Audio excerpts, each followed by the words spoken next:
Shalom, sahabat SCMJ yang terkasih dalam Kristus. Berjumpa kembali dengan saya, Petrus Slamet Supriyadi dari Paroki Santo Paulus Wonosobo.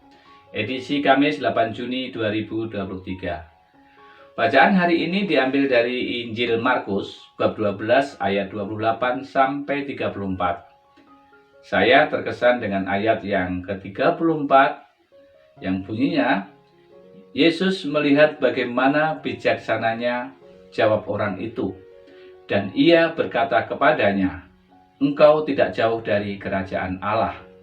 Dan seorang pun tidak berani lagi bertanya kepada Yesus. Pada perikop ini, Yesus memuji ahli Taurat yang memiliki pengertian dan pengetahuan akan kitab suci dan kuasa Allah.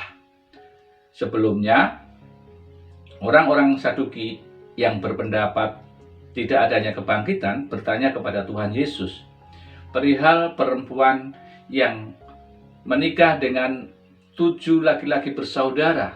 Siapakah suaminya ketika ia nanti mati? Apa jawab Yesus? Kamu sesat, justru karena kamu tidak mengerti kitab suci dan kuasa Allah. Sharing saya, ketika saya mengalami hidup berat, ditipu orang dengan nominal yang besar dan saya tidak bisa mengembalikan, saya putus asa, saya kecewa, saya marah, dan saya dendam kepadanya. Bertahun-tahun saya bekerja membanting tulang siang dan malam, tetapi saya tidak menemukan jalan.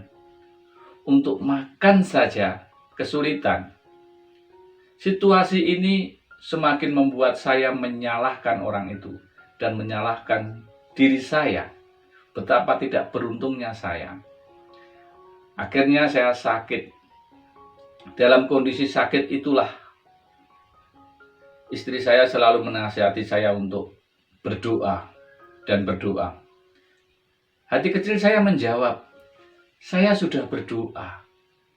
Saya sudah meratap, menangis meminta kepada Tuhan, tetapi Tuhan tidak menjawab doa saya.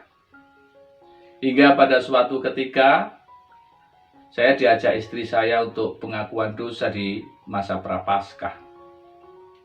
Sampai di ruang pengakuan dosa, saya tidak bisa berkata apa-apa.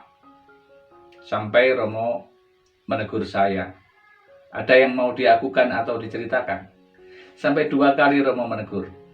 Akhirnya saya menceritakan nasib saya yang malang, hidup saya yang berat, dan hati saya yang dipenuhi kemarahan, kekecewaan, dan dendam. Apa respon Romo? Romo biasa saja, tidak kaget.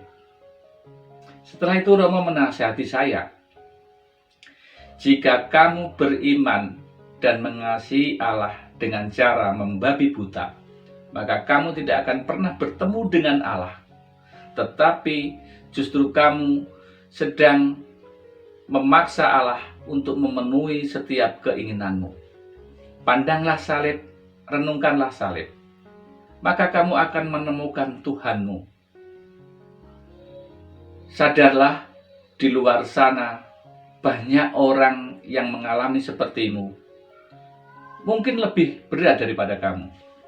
Ada yang bisa melampaui, ada yang tidak bisa melampaui.